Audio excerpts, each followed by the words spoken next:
Il n'est pas dans la chose, mais c'est dans deux titres qui nous parlent de la grâce. Parce que Pâques, c'est un message de grâce.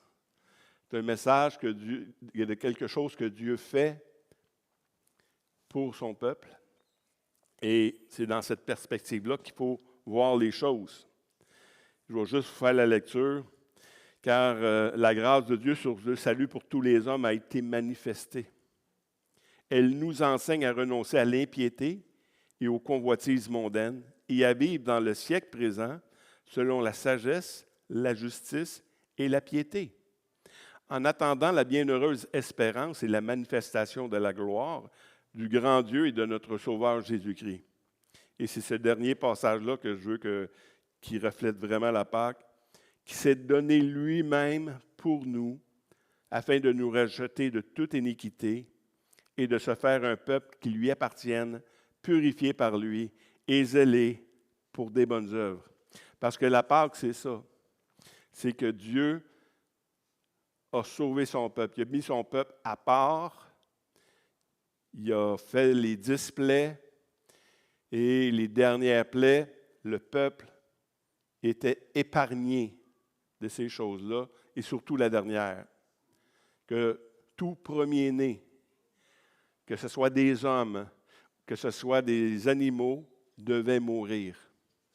C'était la plaie. Mais pour épargner son peuple, Dieu a donné un moyen de salut à son peuple, qui était l'agneau immolé, qu'on devait mettre le sang sur les poteaux. Et c'est un peu ça qu'on va voir ce matin. Mais la Pâque, ce n'est pas seulement la croix, tout ça. Pour comprendre la croix, il faut comprendre ces choses-là. Et dans Exode 12, 3, c'était un commandement. Parlez à toute l'assemblée d'Israël et dites, le 10e jour de ce mois, on prendra un agneau pour chaque famille, un agneau pour chaque maison. Juste là, moi, ça me parle beaucoup. Un agneau, pas par personne. Un agneau par famille. Pour chaque maison. Puis si la maison est trop peu nombreuse, bien, on invitera des amis puis on la mangera ensemble. Mais on voit ici, dans le cœur de Dieu, la famille. Quand Dieu sauve, il y en a, c'est tiré un peu par les cheveux, non. Quand Dieu sauve, il sauve la famille. Après ça, chaque individu est libre de rester attaché ou de s'éloigner. Mais s'il connaît le moindrement Christ, il va rester attaché. Fait que la première chose, c'est que c'est ça. Il fallait que ça soit fait le 10e jour. On commençait la Pâque le 10e jour. Ensuite, deuxième chose ici, c'est dans Exode 12, 5, ce sera un agneau sans défaut, mâle, âgé d'1 an. Vous pourrez prendre un agneau ou un chevreau. Mais ce qu'il faut retenir ici, c'est qu'il fallait qu'il soit sans défaut. Ça vous fait penser à qui, ça? Jésus-Christ. Pour être notre sacrifice, pour être le sacrifice parfait, il fallait qu'il soit sans défaut. Parce que lui-même aurait fait, s'il y avait des défauts, il aurait fallu lui-même que quelqu'un offre un sacrifice pour lui, comme les prêtres de l'Ancienne Alliance. Mais Jésus est un agneau sans défaut. Une autre chose aussi qu'on voit dans Exode, vous le garderez jusqu'au 14e jour de ce mois. Toute l'assemblée d'Israël l'immolera entre les 2 soirs. Ça aussi, si on le lit comme ça, on dirait que ça n'a pas grand-chose. Là. Mais quand tu gardes un agneau, tu t'identifies à lui. On s'identifie encore davantage à un animal qu'on garde. Si quelqu'un a été cultivateur ici où il y a eu des bêtes, les bêtes qu'on ne s'attache pas trop avec, c'est assez facile de les tuer pour les manger. Mais si vous l'avez élevé, il a vécu avec vous dans la maison, c'est une autre affaire. Hein? Tu lui as donné un nom. Il ne faut pas que tu lui donnes un nom. Tu lui donnes un nom. Les moins sensibles vont être capables pareil. Mais les plus sensibles, c'est un petit peu plus dur. Mais là-dedans, on a l'idée d'identification. On doit s'identifier avec cet animal-là. Une autre chose, On prendra de son sang et on en mettra sur les 2 poteaux, sur le linteau de la porte des maisons où on le mangera. Ça veut dire que le sang, qui est l'élément le plus puissant dans toutes ces choses-là. Parce que si tu oublies de mettre le sang quand le destructeur vient, quand ça va passer, tu vas mourir toi-même. Parce que la seule protection que tu vas avoir, c'est le sang de Christ. C'est le sang de l'agneau. Quand je dis le sang de Christ, puis quand on parle de le sang de l'agneau, pourquoi? Parce que toutes ces choses qu'on est en train de lire est une image de Christ. C'est la même chose. Le sang, c'était la protection. Sans effusion de sang, la Bible dit, il n'y a pas de salut. Donc, avec le sang, ça nous amène une protection. C'est le signe de les gens qui sont dans cette maison-là, ne touchent pas. Mais le sang de Christ, pour nous, c'est la même chose. On continue. Cette même nuit, on mangera la chair rôtie au feu. On la mangera avec du pain sans levain et des herbes amères. 2 choses ici. Il fallait qu'il soit rôti au feu. Aussi, il y a une autre chose, il fallait qu'il soit cuit au complet. Si tu mangeais ça, puis quand tu n'avais plus faim, tu ne pouvais pas le jeter, le reste. Tu le brûlais, il fallait que ce soit complètement détruit, le reste. Mais on le mangera avec 2 éléments, le pain sans levain et les herbes amères. Le pain sans levain représente quoi? Le pain sans levain représente, oui, le corps, dans ce sens-là, mais aussi le pain sans levain représente, il y a une signification. Dans le Nouveau Testament, on voit souvent qu'il est associé au péché. Si on va voir le prochain passage, là, fait disparaître le vieux levain dans le Nouveau Testament, fait disparaître le vieux levain afin que vous soyez une pâte nouvelle, puisque vous avez été sans levain, car Christ, notre Pâque, a été immolé. Christ, notre Pâque, a été immolé. Célébrons donc la fête avec du vieux levain, non avec un levain de malice et de méchanceté, mais avec le pain sans levain, de la pureté et de la vérité. Donc le levain représente le péché. Le levain représente aussi quelque chose de vieux. Vous savez, nous, on met du levain là, dans notre farine pour faire lever le pain. Et le levain, dans ce temps-là, c'était une vieille pâte rendue grise qui était fermentée. Et puis, tu en prenais juste une petite partie, puis tu le mettais à ta farine, puis tout levait. Fait que tu ajoutais quelque chose à quelque chose de nouveau. Donc, oui, ça peut représenter le péché, mais ça représente surtout un nouveau départ. Vous êtes une pâte nouvelle. Vous êtes quelque chose de nouveau. Vous ne pouvez pas ajouter quelque chose à ce que Dieu a fait en vous. On le voit dans l'autre passage, si quelqu'un est en Christ, il est une nouvelle création, les choses anciennes sont passées. Voici, toutes choses sont devenues nouvelles. Nous, en tant que chrétiens, souvent, on veut emmener nos vieilles babelles avec nous. Hein? On veut continuer à vivre. On est attaché à nos choses. Mais Dieu nous dit que quand le sacrifice est là, que le vin, c'est quelque chose qui ne doit pas être là dans ta vie. Ou c'est quelque chose qui va t'empêcher d'accomplir ce nouveau départ-là. Et plus tu emmènes du stock avec toi, tu déménages, un moment donné, ça ne passera plus. Il va falloir que tu abandonnes des choses dans ta vie. Mais c'est un peu ça pour moi, le levain. Les herbes amères, on peut aller voir dans l'autre. Les herbes amères, c'est quoi? C'est la souffrance.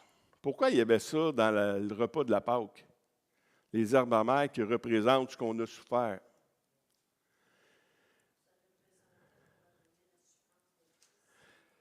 Ça peut représenter la souffrance de Christ, effectivement, mais c'est qu'on On aime ça retourner à nos vieilles affaires, hein? Également. Et notre souffrance, même quand on voit le peuple d'Israël, même si Dieu a tout fait pour les sortir d'Israël, il voulait toujours retourner à ça parce qu'il ne pensait pas à la souffrance qu'il avait subie. Il pensait aux bénédictions qui ont manqué. On mangeait comme on voulait avant. Mais tu ne te souviens pas? Tu ne te souviens pas de la souffrance.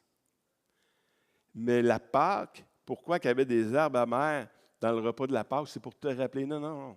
C'était amer ta vie là-bas.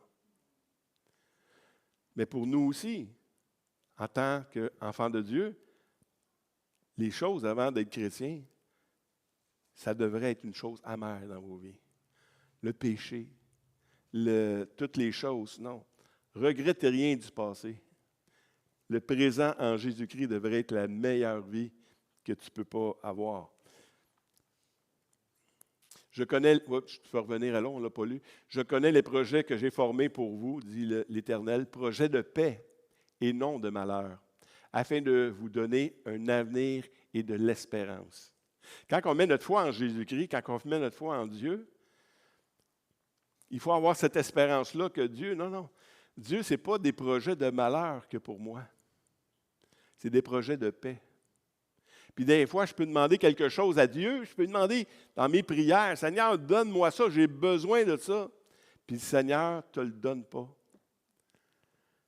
Êtes-vous déjà posé la question, pourquoi?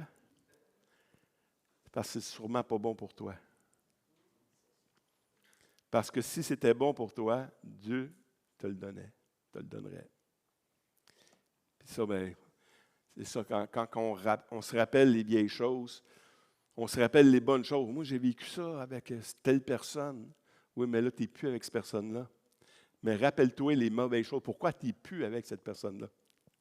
On fait ça souvent quand on change d'église. Hein? On a changé d'église, on n'aimait pas ça là-bas. Mais là, on aimerait retrouver ce qu'on avait dans l'autre église, dans la nouvelle église. Fait que là, on aimerait que les choses changent. Non. Essayez pas ça. Tout le monde fait ça. Tout le monde, quand il change d'église, aimerait retrouver ce qu'ils ont quitté. Mais tu ne te souviens pas ce que tu as quitté, que ce n'était pas bon. Tu te souviens juste de ce qui était bon. Rappelle-toi de ce qui n'était pas bon. Bien, c'est la même chose. L'autre verset. Celui-là aussi, il est important. Quand vous la mangerez, vous aurez vos reins saints, ça veut dire une ceinture, vous souliez aux pieds et votre bâton à la main. Et vous la mangerez à la hâte. C'est la Pâque de l'Éternel. Pourquoi il fait ça? Pourquoi il dit ça? Parce que quand Dieu vient te promet une chose, il te fait entrer dans une alliance. Sois prêt à marcher là-dedans. Souvent, tu vas prêcher l'Évangile avec quelqu'un, puis tu vas lui demander, écoute, tu veux-tu accepter le Seigneur? Tu sais? On va l'essayer. Tu ne peux pas l'essayer. Il faut que ça soit une conviction. Et cette conviction-là, elle doit venir de Dieu. Et si elle vient de Dieu, ça te rend fébrile à cette nouvelle vie-là. Mais si tu n'es pas fébrile, c'est toi qui essaies d'entrer d'une chose.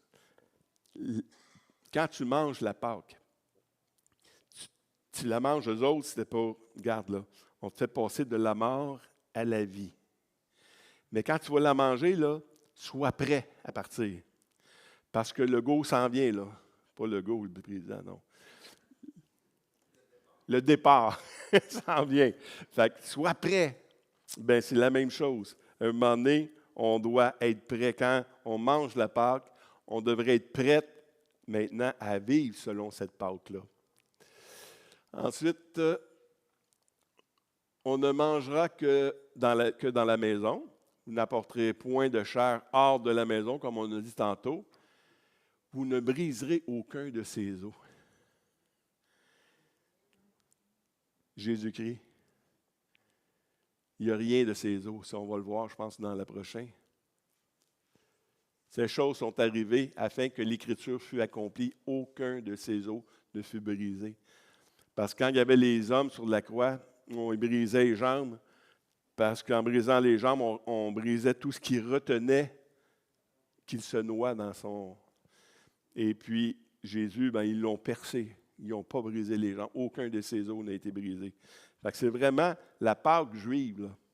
J'ai un livre chez nous, je ne sais pas, je l'ai dit tantôt, mais un livre sur la Pâque juive, là. Je peux l'emmener ici pour consultation. Je l'ai oublié ce matin. Nous autres, on est partis à la hâte ce matin. Oublié des choses. Mais ce livre-là, là, c'est vraiment comment les Juifs d'aujourd'hui célèbrent la Pâque. Et je pourrais vous le prêter. Vous le disiez ça, c'est en hébreu et en français, là, fait que vous avez les deux textes. Mais toute cette signification-là, tu vois Christ à grandeur de la célébration de la Pâque. C'est phénoménal comment on voit ça. Puis je ne comprends pas qu'eux ne voient pas ça, ne voient pas Christ dans ces choses-là. Bon. Mais c'est quand même bien. On va passer dans Exode, il dit « Le sang vous servira de signe sur les maisons où vous serez. Je verrai le sang et je passerai par-dessus vous. Il n'y aura point de plaie qui vous détruise quand je frapperai, le pays d'Égypte. » Donc, j'ai souligné ici, par-dessus, je passerai par-dessus. C'est le même mot que Pâques. Pâques, c'est Passa, qui traduit aussi en anglais Passover, ça s'est tout défini comme ça. Le mot Pâques vient de ça, passer par-dessus. Donc, il n'y a pas rien qui peut arriver à ces gens-là. Supposons que, parce qu'on dit on est sauvé par la foi, on est sauvé, oui, mais à la Pâque, là, supposons que dans la famille, il y en a qui sont inquiètes. Ils ont entendu dire que le destructeur était pour passer. Puis malheureusement, c'est toi le premier-né de la famille. Puis là, tu commences à être inquiète. Quand le destructeur va passer, là, il ne regarde pas à la personne. Il regarde à quoi? Le sang. C'est le sang de Christ que Dieu voit. C'est le sang de Christ qui nous épargne de toutes ces choses-là. Donc, c'est vraiment une image forte de notre salut également. On va voir plus loin, on va tomber dans un autre domaine. Dans Exode, oui, c'est ça aussi. C'est le dernier, celui-là aussi.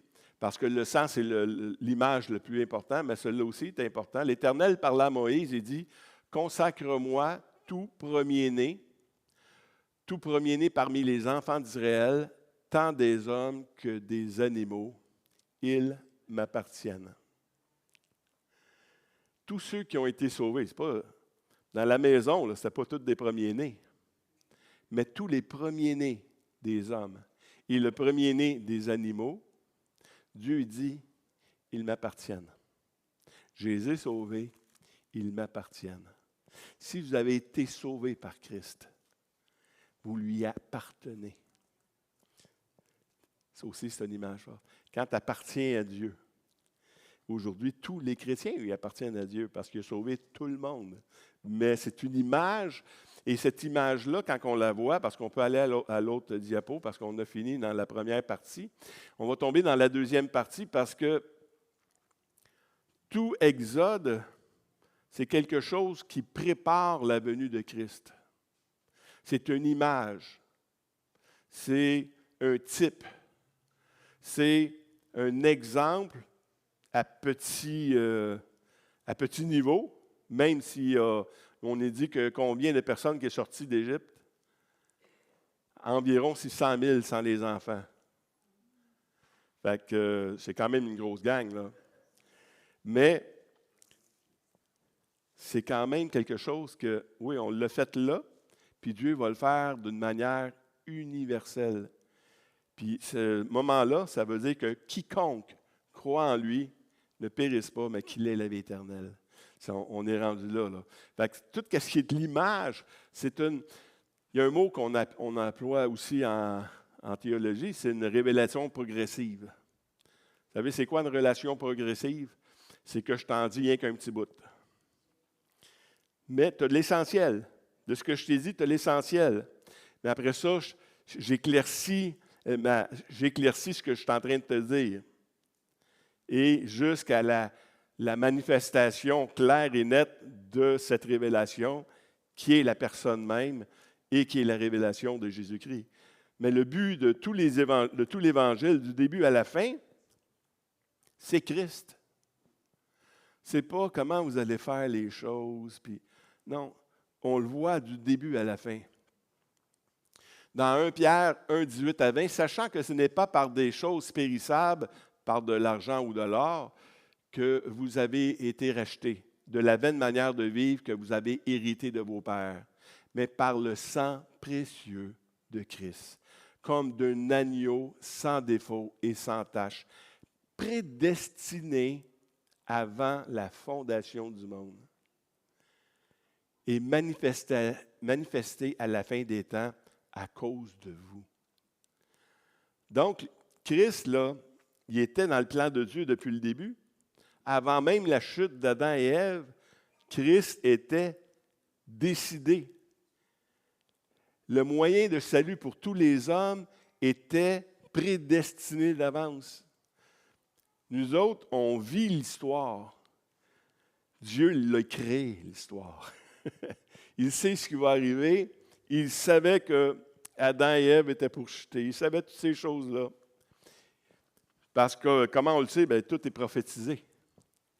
On le savait même, oui, Stéphane? Beaucoup d'hommes et de femmes, même croyants, ils pensent que Dieu s'est planté la première fois, puis il a recommencé. Non, ça n'a aucun rapport. C'était déjà prédestiné, exactement. Parce que Stéphane, pour l'enregistrement, il disait qu'il y a beaucoup d'hommes et de femmes qui croient que Dieu s'est planté un moment donné, puis il a fallu qu'il amène son Fils pour le salut des hommes. Non, non, non. C'était déjà décidé d'avance. On va laisser partir ceux qui s'en vont pour le repas. Bon repas de Pâques à tout le monde. Et puis, ben c'est ça.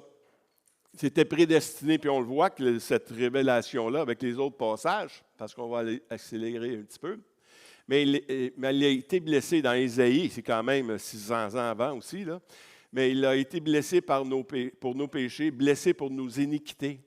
Le châtiment qui nous donne la paix est tombé sur lui. Et c'est par ses meurtrissures que nous sommes guéris. Nous étions tous errants comme des brebis, chacun suivait sa propre voie, et l'Éternel a fait retomber sur lui l'iniquité de nous tous.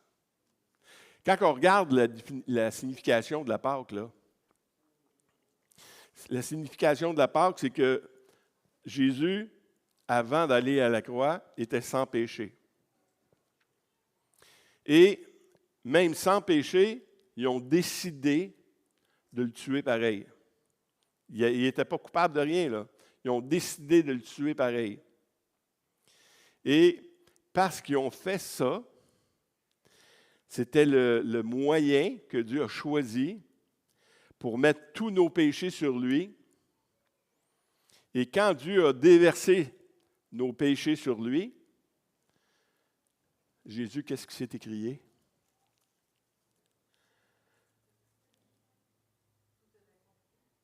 Avant? Non. Quand nos péchés ont été mis sur la personne de Christ, pourquoi m'as-tu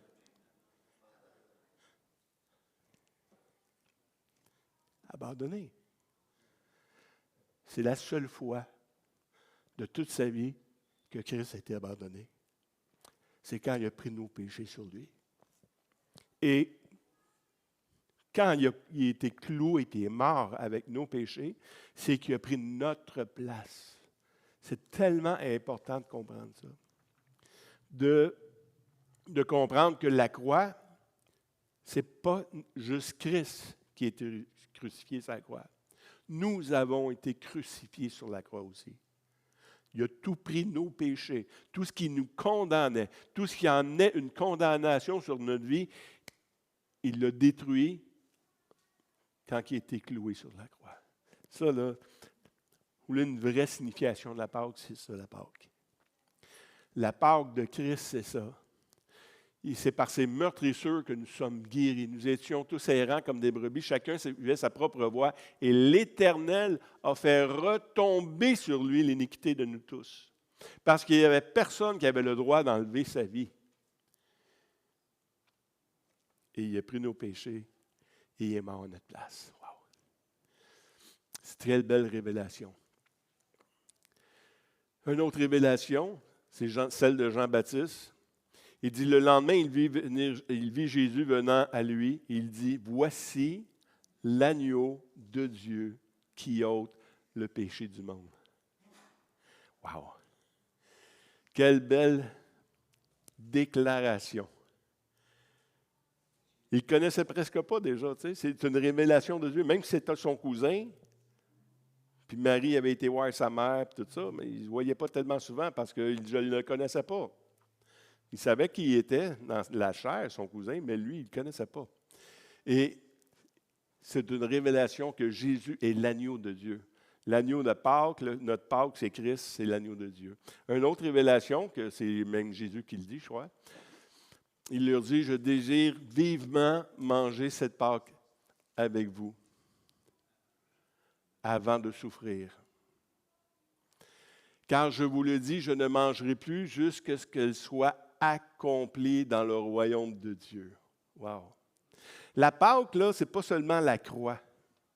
Ce n'est pas seulement la souffrance, ce n'est pas seulement la croix. La Pâque, elle est accomplie, oui, à la croix, mais jusqu'à temps qu'il ressuscite. Puis ça, c'est la puissance du sacrifice. C'est qu'il a ressuscité. Même si Jésus était mort sur la croix, puis on a connu toutes ces choses-là, s'il n'est pas ressuscité, la Bible nous dit que nous sommes sans espoir. Parce que tant que ça n'a pas été agréé au ciel, ce sacrifice-là, il est sans effet. Puis il dit, jusqu'à ce qu'elle soit accomplie dans le royaume de Dieu. Elle doit être accomplie là.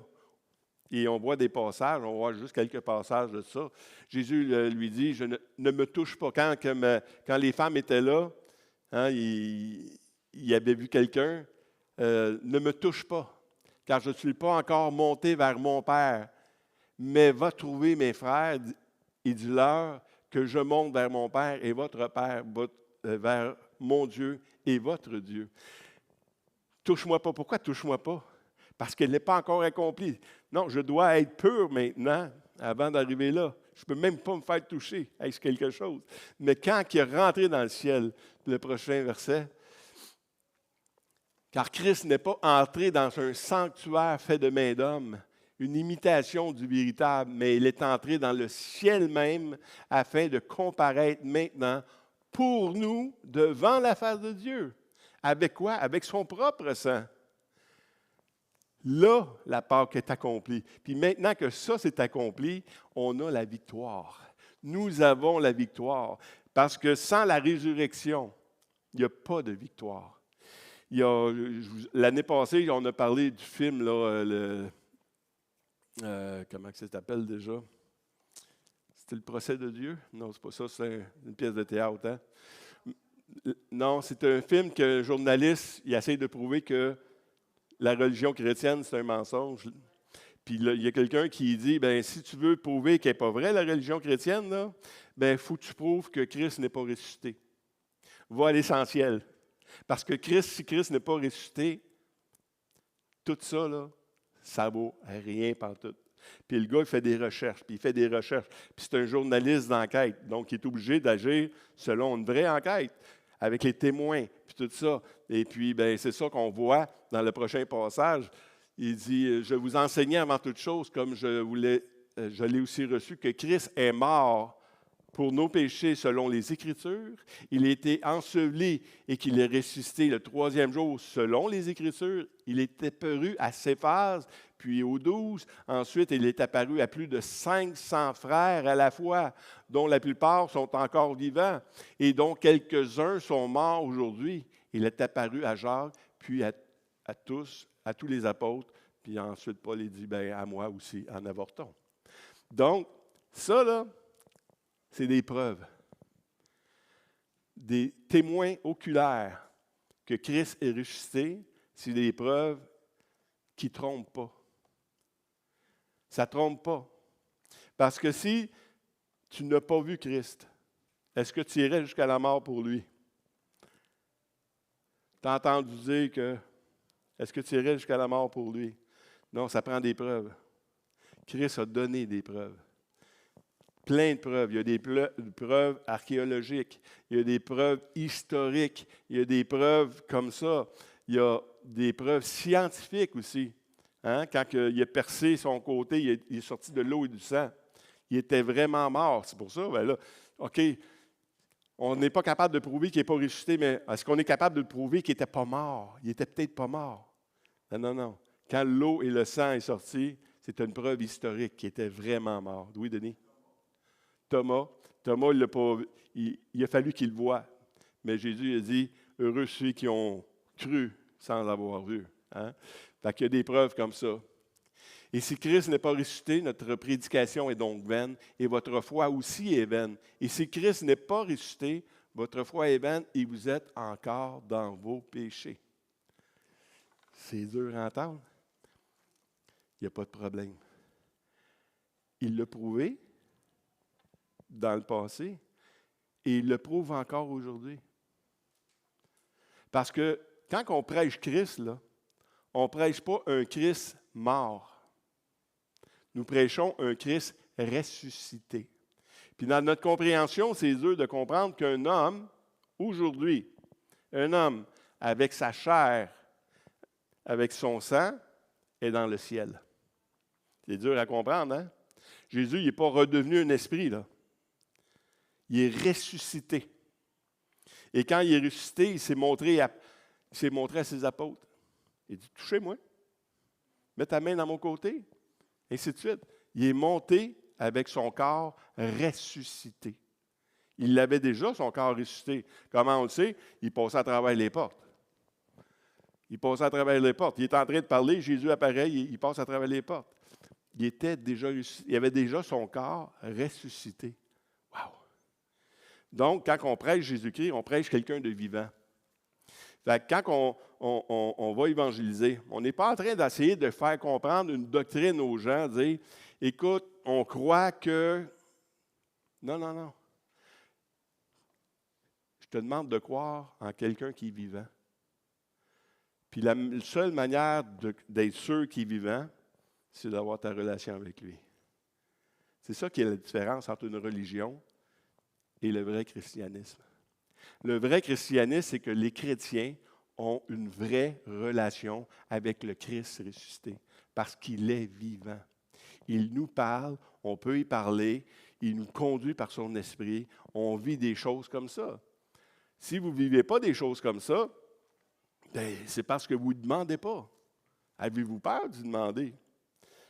Je vais vous répéter le même exemple que j'ai prêché à un des amis, c'est-à-dire à Shop. Il dit, demandez à Dieu s'il existe. Comment je fais pour savoir s'il existe? Demandez. Une semaine. Je demande, tu as-tu demandé? Ah non, je n'ai pas demandé. 2 semaines, tu as-tu demandé?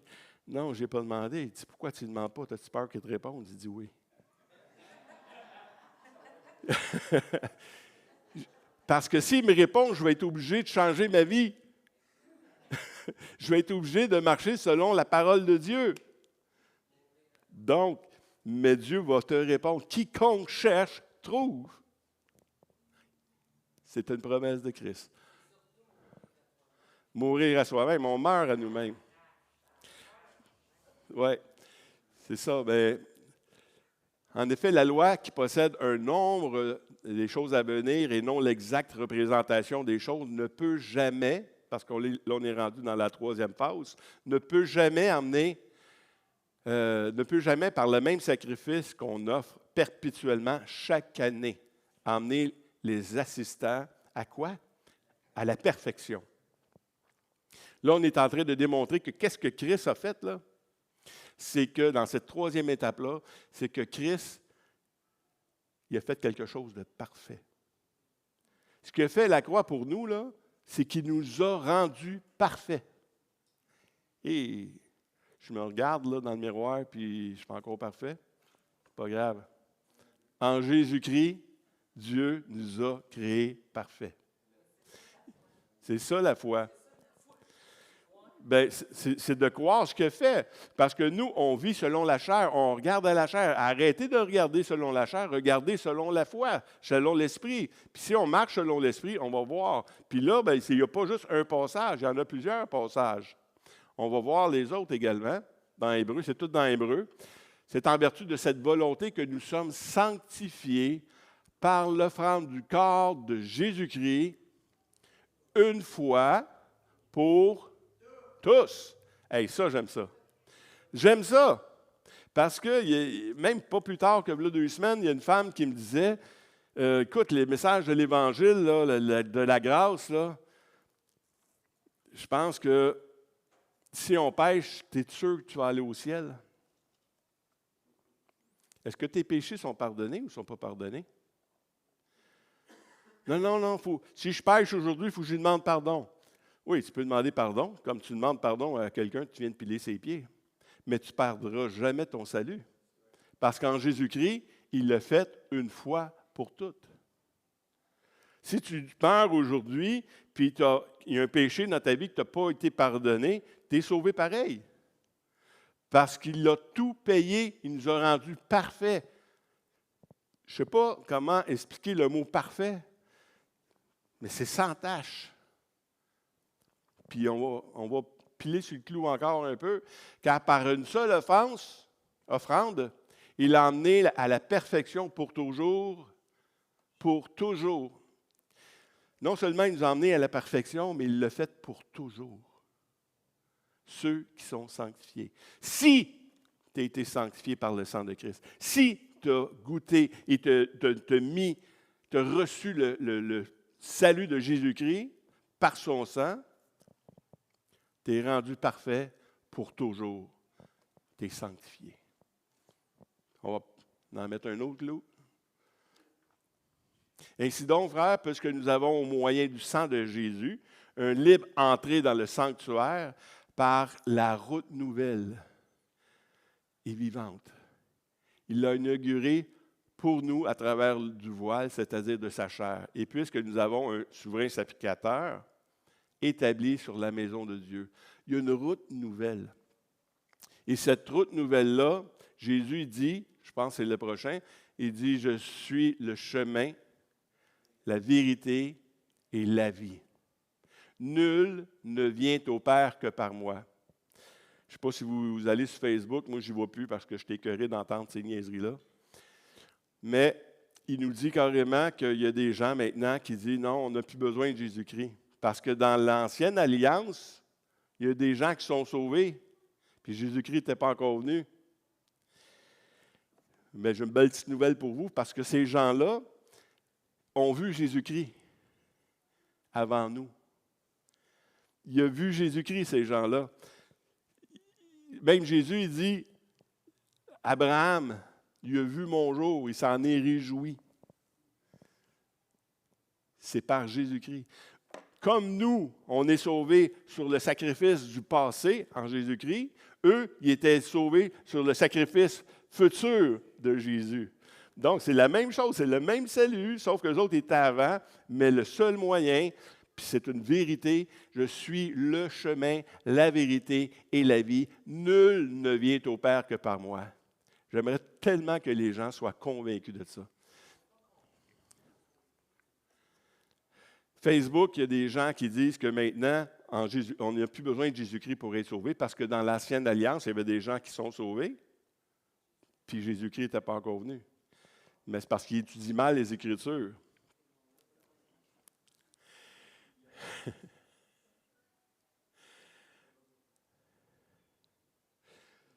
Jésus, il est vivant, comme on a dit. On a cet exemple-là, la Pâque, justement.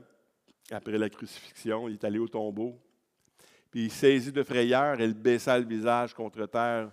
Mais il leur dit, pourquoi cherchez-vous parmi les morts celui qui est vivant?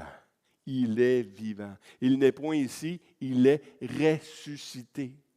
Souvenez-vous de quelle manière qu'il vous a parlé. lorsqu'il était encore en Galilée, et qu'il disait, il faut que le Fils de l'homme soit livré entre les mains des pécheurs, qu'il soit crucifié, qu'il ressuscite le troisième jour. Et elles se souvinrent des paroles de Jésus. Tout était prophétisé. Tout était prophétisé. Même ceux qui demandaient des miracles, ils vous n'aurez pas d'autre miracle que celui de Jonas. C'est la mort et la résurrection. Et c'est ainsi qu'on va prendre le repas du Seigneur.